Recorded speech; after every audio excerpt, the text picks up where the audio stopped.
በስመ አብ ወወልድ ወመንፈስ ቅዱስ አሐዱ አምላክ። በስመ አብ ወወልድ ወመንፈስ ቅዱስ አሐዱ አምላክ። በስመ አብ ወወልድ ወመንፈስ ቅዱስ አሐዱ አምላክ።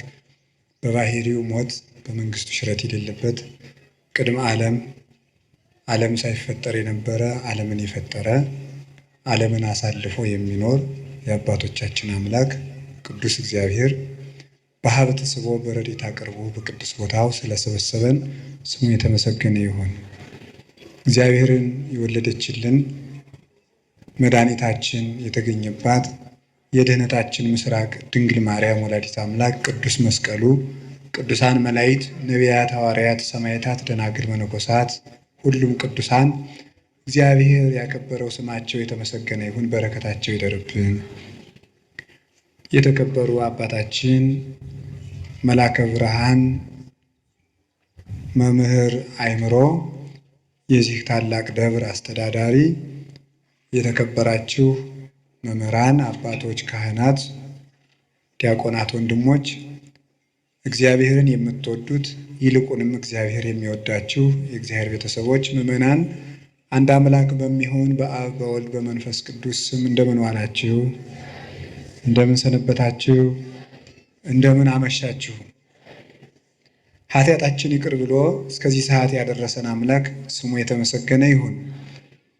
በልቡናችን መልካም ቃል እንዲጻፍበት የቃሉን ደጅ ከፍቶ እንዲያስተምረን ቅዱስ ፈቃዱ ይሁንልን። እግዚአብሔር እንደወደደ የፈቀደውን ያህል ጊዜ እንማማራለን። የምንማማርበት ርዕስ ስለ እብድ ውሻ ነው የምንማማረው። እብድ ውሻ በሉ እስኪ፣ እንደገና በሉ፣ እንደገና በሉ። ስለ እብድ ውሻ እንማማራለን። መጽሐፍ ቅዱስ ላይ የተጻፈ ቃል ስለሆነ አሁን አንድ ሰው እኛ ነፍሳችን ልናድን ነው የመጣ ነው፣ ስለ እብድ ውሻ ልንሰማ አንችልም የሚል ጥያቄ እንደሚነሳባችሁ እኔም ይሄ አይዘነጋኝም።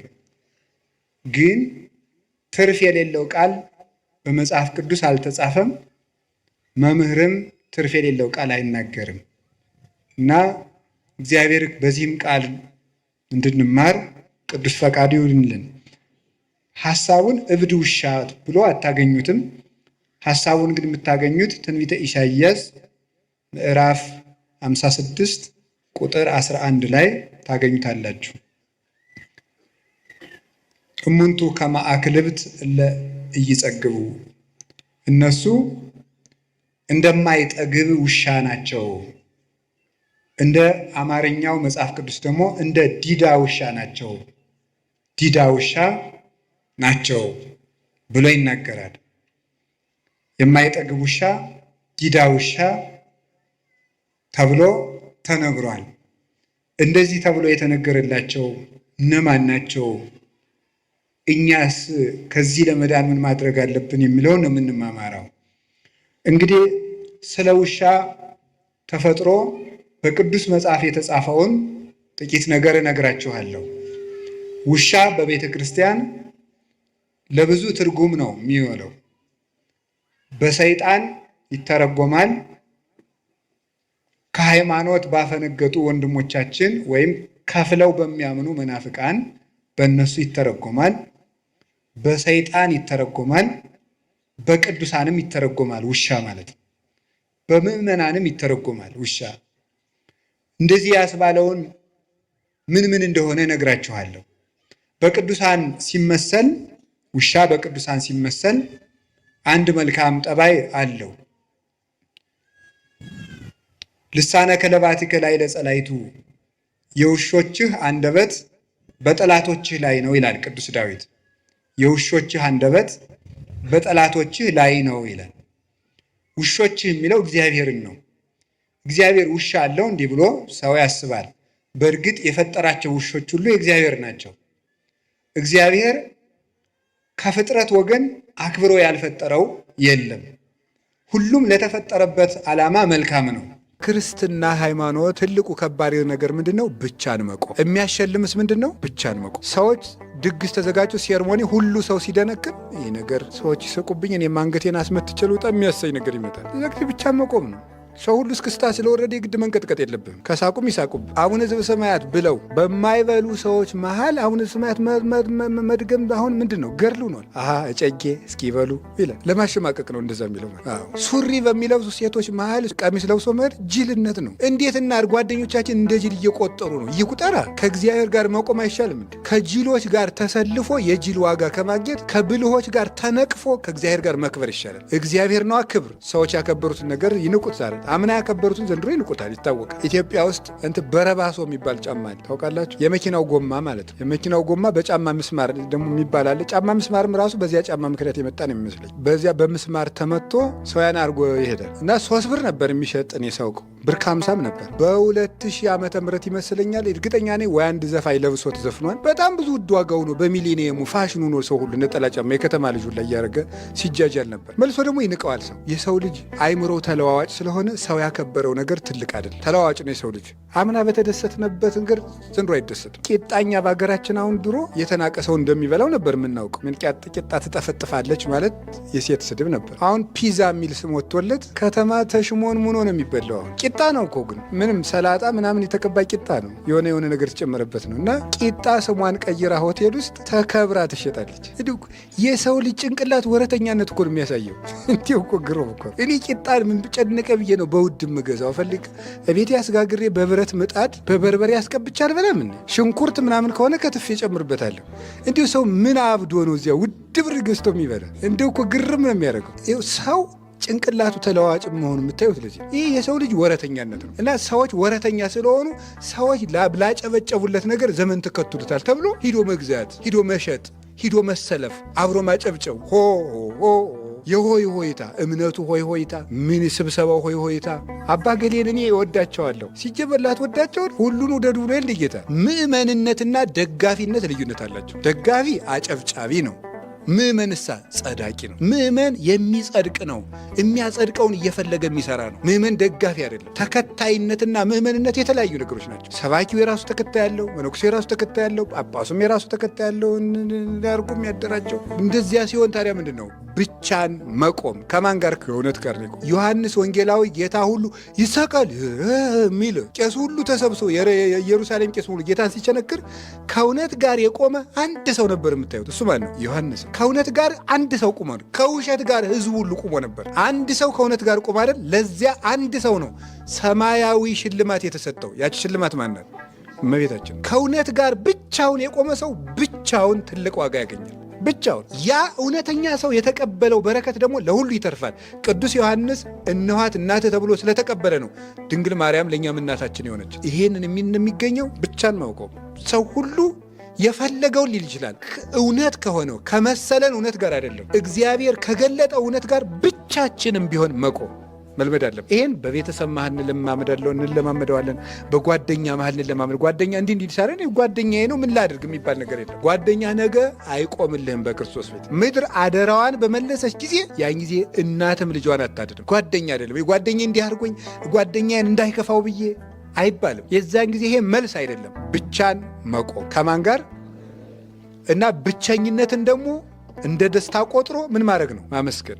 ኤርምያስ ስለ እግዚአብሔር መልካምነት የሚያስተምረን ይሄ ነው። ብቻውን ሆኖ ዘመድ የለም። እንዲያው ሰው እንኳን መጥቶ ቢደበድበው የሚጮህበት ዳኛም የለም። ቤተ መቅደስ ዶ እንኳን እንዳይጸልይ ቤተ መቅደስም የለም። የሚጠጋበት ጎጆ የለም። የሀገሩን ቤት በሙሉ ባቢሎናውያን አቃጥለውት ነው። ብቻውን ማለት ምንም ማንም ሳይኖረው ማለት ምንም የለውም ሀብት፣ ማንም የለውም ሰው ብቻውን ቆሞ እግዚአብሔር ይመስገን ባይኖረንም ምንም ዘርም ባያፈራ በለስም ባታፈራ በጎችም አንበላም ቢሉ በጎቹም አንበላም አሉ ያለውን እምተበልኦ ብለው ሊቃውንቱ አቅንተውታል። በጎችም አንበላም አሉ። በጎችም ቢጠፉ ከብቶችም ቢጠፉ በለስም ባታፈራ ዘይትም ቅባቷን ባትሰጥ ግን እግዚአብሔር ስላለን በሉ እግዚአብሔር ይመስገን በሉ።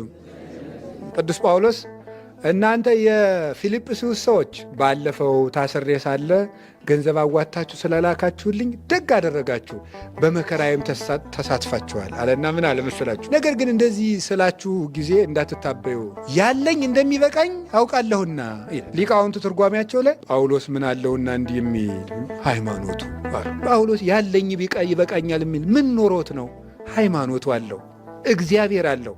እግዚአብሔር ካለው የእግዚአብሔር የሆነ ሁሉ የሱ ነው። ምንም የለንም ግን ሁሉ አለን አለ። ምንም የለንም ሁሉ አለን። የሚያውቀን የለም ሁሉ ያውቀናል አለ በእግዚአብሔር ዘንድ። ታዋቂ ሰዎች አይደለንም በእግዚአብሔር ግን የታወቅን ነን ብሎ የተናገረው ለዚህ ነው። እና እንደ ኤርምያስ ብቻ ነው እግዚአብሔር መልካም ነው ማለት ሲኖረን ዘመድ አጠገባችን ክብብ እንወድሃለን እንወድሻለን ስንባል አይደለም። ብቻን ቆሞ እግዚአብሔር ይመስገን። ብቻን ማለት ምን ነው? ከሀብትም ተለይቶ ከጤናም ተለይቶ ከቤትም ተለይቶ ከዘመድም ተለይቶ ጓደኛም ጠፍቶ ጤናም ጠፍቶ ሁሉም ታጥቶ ሰላምም ጠፍቶ በተለይ በዚህ ዘመን ይሄን የገጠመው ኤርምያስ ታዲያ በሰላም ዘመን ሆኖ ነው አይደለም። ሰላም በሌለበት ሰዓት ልብን ሰላም ማድረግ ለሚያምን ሰው ከባድ ነው። ለሚያምን ሰው ቀላል የሚሆነው እግዚአብሔርን ያሰብን ነው። ቅዱስ ዳዊት ይህን ተነግሯል። ደስ ነው የሚለው እኮ ቅዱስ ዳዊት እግዚአብሔርን አሰብኩት እነሳ ደስ አለኛል። ግፍ ሲበዛበት ፍትሁን ያስበዋል፣ ሲርበው መጋቢነቱን ያስበዋል፣ በኃጢአት ሲወድቅ ቸርነቱን ያስበዋል። እግዚአብሔርን አሰብኩት ደስ አለኛል። ፍጡርን ቢያስቡት ምኑን ደስ ያሰኛለሁ? ቅዱሳንን አይደለም። መልካም እንደሱ መልካም ይሆነዋል። እግዚአብሔር መልካም ነው። ዛሬ ወስዶ በስደት ሀገር ተንከባክቦ ከሄዱበት ሀገር እንደገና ሰላም ሰጥቶ እንደገና ደግሞ ከተማረኩበት ሀገር ውስጥ አስከብሮ 3 ደቂቅን የሚያሉ ጀግኖች ደግሞ አስመጣ። ጎበዝ። የእግዚአብሔርን ሰው መጨረስ አይቻልም። የእግዚአብሔር ሰው በምድር ኃይል አያልቅም። የእግዚአብሔር ሰው መቼም አለ። እግዚአብሔር በኢየሩሳሌም ብቻ የሚያሸንፍ አይደለም፣ ሰው ነው በሀገሩ የሚያሸንፍ። ዛሬማ በሰው ሀገር አግኝተኸኝ አይደል? ሰው የሰው አቅሙ በሰፈሩ ነው። እግዚአብሔር ግን ሰፈር ስለሌለው ባቢሎን ብትሄድ ይዋጋል፣ ግብፅ ብትወርድ እዚያም ያሸንፋል። እግዚአብሔር ከተማ ላይ ተወስኖ የሚያሸንፍ አምላክ አይደለም። ግዛቱ በሁሉ የሰፈነ ነው። እግዚአብሔር መንግስቱ ሰፋኒት ናት፣ የትም አለች። ፍርድ ቤት ወንበሩ በሌለበት ፍርድ አይሰጥም። እግዚአብሔር ግን ዓለም ሁሉ የእግሩ መረገጫ ናት። ሰማይ መንበሬ ነው፣ ምድር የእግሬ መረገጫ ናት ይላል። ስለዚህ እግዚአብሔር በቢሮ አይታጠርም። እግዚአብሔር በወንበር አይቀመጥም። እግዚአብሔር በአዳራሽ አይወሰንም። እግዚአብሔር ሰው በሰራው በጭቃ በጨፈቃ ባነጸው ቤት ውስጥ ተኮድኩዶ የሚቀመጥ አይደለም። እግዚአብሔር መቅደስ ውስጥ ፈርዶ ሜዳ ላይ የሚታጣ አይደለም። ፍርዱ የትም አለች፣ ጌትነቱ የትም ትሰራለች፣ እውቀቱ የትም ትመረምራለች፣ አይኑ የትም ይመለከታል። ምድርን ይመለከታታል፣ ትንቀጠቀጣለች። እጁን ሳይዘረጋ ተራሮቹን ይዳስሳቸዋል፣ እንደ ቅቤ ይቀልጣል። ክንዱ አይደክምም አይታጠፍም። እሱም ስሙ እግዚአብሔር ነው። እዚያ ውስጥ ዳንኤልን አስነሳው። ህልም እየተረጎመ 3 ደቂቅን አስነሳቸው። እሳት እያጠፉ ዳንኤልን አስነሳው። የአንበሳ አፍ እየዘጋ ከዚያስ እንግዲህ እስራኤላውያን ሰውም አልቋል፣ የቤተ መንግሥት ሰዎችም አልቀዋል። ማን ወስዷቸው መቅደሱን ይሰሩታል? ማን አደራጅቷቸው ነፃነት ያመጣሉ ሲባሉ እግዚአብሔር መሳሪያ አላደራጀ፣ ፈረስ አላሰለጠነ፣ ብረት አልሳለ። ምን አደረገ? የፋርሱን ንጉሥ አመጣውና የባቢሎንን ንጉሥ እንዲወጋው አደረጉ። የባቢሎን ንጉሥ ሲሞት የፋርሱ ንጉሥ እግዚአብሔር መቅደሱን እሠራ ዘንድ አዞኛል አለ። ሂዱ መቅደሳችሁን ስሩ፣ ነፃነት ሰጣችሁ። እግዚአብሔር ከጨካኝ ንጉሥ ከናቡከደነጾር ዘር አትርፎ ዘመን አስፍቶ ሞዓብና አሞን እንዲገብሩላቸው ማንም ሰው እስራኤል ቤተ መቅደስ ሲሰሩ በዙሪያው ያሉ አውራጃው ሁሉ እንዲገብርላቸው ብሎ አስገብሮ መቅደስ አሰርቶ አስከብሮ ስመጥር አድርጎ አስወጣቸው። እግዚአብሔር አንሰው የወረዱትን በስተው እንዲመለሱ አደረጋቸው። እግዚአብሔር ነውራችንን ወደ ክብር፣ ድክመታችንን ወደ ኃይል፣ መሸነፋችን ወደ ኃይል የሚለውጥ አምላክ። ስለዚህ እግዚአብሔር መልካም ነው። እግዚአብሔር መልካምነቱ ከስነ ፍጥረት ጀምሮ የነበረ ነው። እስኪ ስለ እግዚአብሔር መልካምነት ትንሽ ነገር ልንገራችሁ። እግዚአብሔር የመጀመሪያው እግዚአብሔር መልካምነቱ መልካም ማለት የዋህ፣ ደግ፣ ውብ፣ የማይጠገብ፣ ሰው ወዳጅ፣ አዛኝ፣ ርኅሩህ፣ በጎ ሁሉ ማለት ነው። መልካም ማለት በጎ ሁሉ ያማረ ማለት ነው። መልካም ማለት ያማረ ማለት ነው። ፍቅር ያምራል፣ ትሕትና ያምራል፣ ደግነት ያምራል፣ ልግስና ያምራል። ስለዚህ መልካም ማለት ያማረ። እግዚአብሔር አንዱ መልካምነቱ ምንድን ነው? ብቻውን መኖር ሲችል ፍጥረት መፍጠሩ ነው። አይገርማችሁም? አይገርማችሁም? እኔ በጣም ነው የሚገርመኝ፣ እናንተም ይገርማችኋል። እንዲሁ አሁን እንዲሁ ፍጡር ባይጎልበት ሰው ይፈልግ ነበር? አይፈልግም። አንድ ፈላስፋ ነበረ። ምን አደረገ መሰላችሁ? የዚህ ዓለም ሰው ሙቶ ሲያልቅ ብቻዬን እኔ ይችን ምድር እየገዛው ልቀመጥ፣ እንደ ልቤ ሙክቱን ሰው ሳይሻማኝ ማረድ፣ ወተቱን ሰው ሳይሻማኝ ማለም፣ መሬቱን ሰው ሳይሻማኝ ማረስ፣ እንደ ልቤ ልኖር ብሎ አሰበና እድሜ የምታራዝም እንጨት ፈልጎ ያችን በጥብጦ ብቻውን ሊጠጣ። ኧረ ሰው እንደ ይገርማል እኮ። ከዚያስ ደግሞ ድንገት ጠብ ሲል ሰው ቢረግጠው እንደኔ ሕያው ይሆናል ብሎ ቢኖ ሰው ከሌለበት ቦታ ሜዳ ሊጠጣ ገንቦውን ተሸክሞ በጥብጦ ያነ ጅልነቱ ነው እንጂ እኮ አንድ ጅብ ቢረግጠውስ? የጅልነቱ ጅልነት ሰው ጠልቶ ጅብ ጋር ሊኖር ነው ማለት። ሰው ከሌለበት ቦታ ብዬ ልጠጣው ሲል መልአኩ ምቀኝነት አይወድምና መጥቶ ገንቦውን ላይ ወደ ይሰበረበት በጎኑ ፈሰሰና ሰውነትን የሚያድስ ዕፅ ነው። ግማሽ ሰውነቱ ፈርሶ ግማሽ ሰውነቱ ሕያው ሆኖ ኖረ ይላል። ምቀኝነት አያቸው። ሰው ብቻውን መኖር ይፈልጋል፣ ብቻውን መክበር ይፈልጋል። ሰዎች ለምን ፋሽን ልብስ እንደሚለብሱ እንደሚገዙ ታውቃላችሁ? ሰው የሌለውን ነገር እኮ ማድረግ ስለሚፈልጉ ነው፣ ብቻቸውን መሆን ስለሚፈልጉ። እንዲሁ እኮ ይገርም። ሰው ያላረገውን ነገር እነሱ ብቻ አይን ማረፊያ ሊሆኑ፣ እንዲሁ እኮ ይገርም። ከመጃጃሉ የተነሳ ልብሱን ሁሉ ገዝቶ ቢያልቁበት ቆይ እስኪ ለምን ቀድጄ ለብሼ እኔ ከሰው አልለይም ብሎ ቀደድ ያለ ሱሪ መልበስ ጀመረ። ሰው መለየት ስለሚፈልግ ማለት ብቻውን መታየት ብቻውን መክበር ስለሚፈልግ። እግዚአብሔር ግን ይውላል ሰው ሲጀመር ያለ ሰው መኖር አይችልም፣ ጥገኛ ነው። የሰው ልጅ ለብቸኝነት የተፈጠረ አይደለም፣ በማህበር ነው የሚያምርበት፣ ሰው ያስፈልገዋል። እግዚአብሔር ግን መልካምነቱ ይውላቸው አሁን እኛ ሰው ብንፈልግ ሰው ስለሚያስፈልገን ነው አይደለም ነው ሰው ያስፈልገን። ለምሳሌ በጣም ድንቅ እንዲው ቆይ ተውት ዘመድ ምናምን ይቅር። በጣም ድንቅ ልብስ እኮ ለመልበስ ድንቁን ልብስ የሚያይ አይን ያስፈልጋል። የሚያይ ሰው ከሌለ ምን ያደርጋል? አፍንጫ ሳይኖር ሽቱ ብትቀባ ምን ያደርግላል? ምንም እስቲ ቦግ እያሉ ሰው ባይኖር ምን ጦጣው አያደንቅ? ሰው ለመደነቅም እኮ ሰው ያስፈልግ እንዲያደንቅ ማለት። እስቲ ጥሩ ደራሲ ሁኑና እንደዚህ ብሎ እያልክ ለዛፎች አንብብላቸው። ምንም የሚሰባ ጆሮ ስላለ ነው ጥሩ ተናጋሪ መሆን የሚቻለው። ስለዚህ ያለ ሰው ምንም መሆን አይቻልም። ሰው ለእኛ ያስፈልገን እና ሰውን ቢወድ አያስደንቅም። ለሰው አስፈላጊው ስለሆነ ለወፍ ላባው ለሰይፍ ሰገባው ለሰው ነው ልብሱ ይላል አባ ወግሪስ ሲናገር። ለወፍ ላባው ነው ልብሱ፣ ለሰይፍ ሰገባው ነው፣ ለሰው ግን ልብሱ ሰው ነው። መከበር ይቻላል። አሁን የዓመት በዓል መርጌቶቹ ሻቻቸውን ጠብጥበው ካባቸውን አድርገው መነሳነሳቸውን ይዘው ሲሉ ካባው ለማን ነው የሚለበሰው? የሚያይ የምመን አይን ስላለ። ባይኖር ምን ይላል? ብጥንግ ድርብ ብትደርብ ምን ያደርግልህ? ምንም ለወንጌል ክብር ቢሆንም የሚያይ ከሌለ መታየት የለም፣ የሚሰማ ከሌለ መናገር የለም፣ የሚያሸት ከሌለ መዓዛ የለም። ሁሉም ሰው ስላለ የሚደረግ ሰውን ቢወደው ያስፈልገዋል። እግዚአብሔር ግን ችግኝ እንተክላለን። ለምን? መሬቱን እንዲጠብቁ፣ ኦክስጅናቸው ስለሚጠቅመን፣ አፈር እንዳይሸረሸር ስለሚጠቅሙ፣ መድኃኒት ስለሚቀመምባቸው። እግዚአብሔር ችግኝ ሲተክል ግን ምን ሊያደርግልን? መልካም ነው እግዚአብሔር የሚባለው ምንም ሳይፈልግ እግዚአብሔር ብቻዬን ልኑር እስኪ በቃ ቢል ምን ይጎልበታል? አመስጋኝ አይፈልግ። ባህሪው ምስጉን ነው። እኛ ምስጋና የምንፈልግበት ምክንያት ባህሪያችን የተነቀፈ ስለሆነ ነው። ልብ ብላችሁ ስሙ የእግዚአብሔር ቤተሰቦች። አንድ ሰው ቅዱስ እየሆነ ሲሄድ ምስጋና ለምን እንደሚያስጠላው ታውቃላችሁ? ምስጉን የሆነውን የእግዚአብሔርን መልክ እየመሰላት ስለሚሄድ ነው። እግዚአብሔር በባህሪው ምስጋና የሚያስፈልገው አይደለም። ለምን? ምስጉን ነው። የሰው ልጅ እየበቃ ሲሄድ ምን ይሆናል? ብፁዕ ይሆናል። ብፁዕ ማለት ንዑድ ክቡር የተከበረ ክቡር ነው። ስለዚህ አንተ አታከብረው፣ ራሱ ክቡር ስለሆነ። ቅዱሳን እየበቁ ሲሆኑ ምስጋና ውዳሴ ከንቱ የሚያስጠላቸው ክቡር ስለሆኑ ነው። ለብርሃን አታበራለትማ፣ ለሽቱ ሽቱ አትረጨውም፣ እሳትን አታነድለትም፣ ሙቀት አትጨምርለትም፣ በረዶን ቅዝቃዜ አይጨመርለትም። ለክቡር ክብር አይጨመርለትም። ክብር ስለሌለው ነው ሰው ክብር የሚፈልግ ሰው ክብር የሌለው ነው። እግዚአብሔር ግን መልካም ነው። ለምን?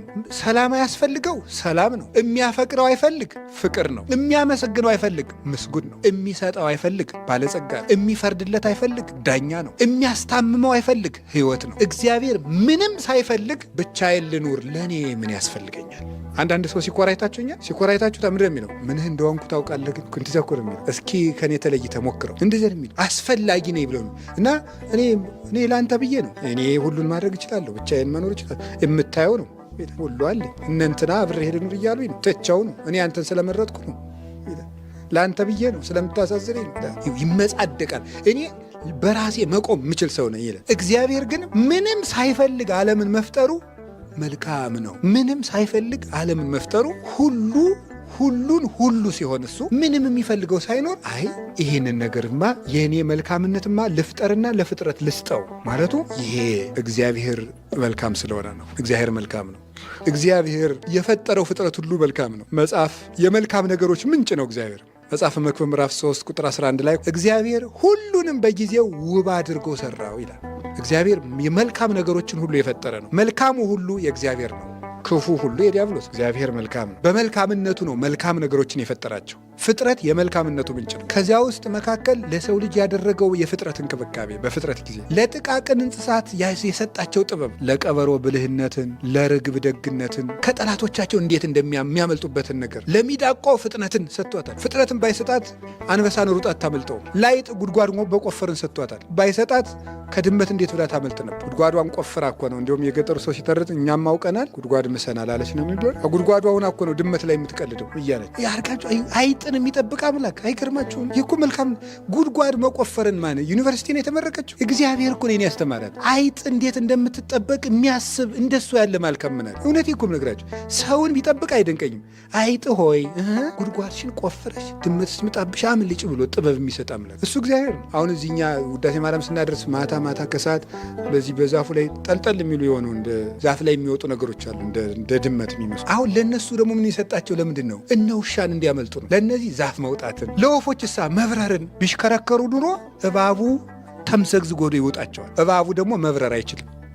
ለወፎቹ መብረርን ሰጣቸው። እንዲህ ግርማ ለፍልፈሉ ጉድጓድ በማስል ለሽኮኮዎቹ ዛፍ ውስጥ መሆኑን ለኤሊ ሰውነቷን ሽፋን አድርጎ ፍጥረትን ሁሉ አድርጎ የሚንከባከባቸው። አሁን እነዚህ ሁሉ ምን ሊያረጉለት ነው? እኔ እኮ የሚገርመኝ እኮ እሱ ነው። እንዲሁ ሌላው ይቅር አይጥ እኮ የምታጠፈውን ጥፋት አሁን መጽሐፍ ቅዱስ ትበላለች። እሷ የራሱን መጽሐፍ ሰማይና ምድር ያልፋል ቃል አያልፍም ያለውን መጽሐፍ ሄዳ እየበላች እሷን ይጠብቃል። እንዲህ አይገርማችሁም? ለጉንዳን ጉልበትን ሰጥቶ ጥበባቸውን አድርጎ ክረምት እንደዚህ አድርጎ ክረምት በጋ ሸክፎ ክረምት እንዲህ አይምሮ የላቸው እንዴት አድርጎ ነው የሚመግባቸው? አንተ ሰነፍ እኔ ነገሌ አያስተምረኝም አትበል። የምትታበይ ከሆነ እግዚአብሔር እንኳን ሰውን ጉንዳንን መምህር አድርጎ ይሾምብሃል ብሎ ቅዱስ ዮሐንስ አፈወርቅ። ጉንዳን ለሰው ልጅ መምህር ነው። አንተ ታካች ሂድና ጥበብን ከገብረ ጉንዳን ተማር ብሏል ሰሎሞን። ምግባቸውን በበጋ ያከማቻል። አንበጣውን ስታዩት መሪነትን ከአንበጣ ተማሩ ተብለን ተነግሮናል። አንበጣ በምንድን የሚመራ? በአንድ አውራ ነው የሚመራ። በአንድ ዝም ብሎ በመንጋው ነው የሚመራ።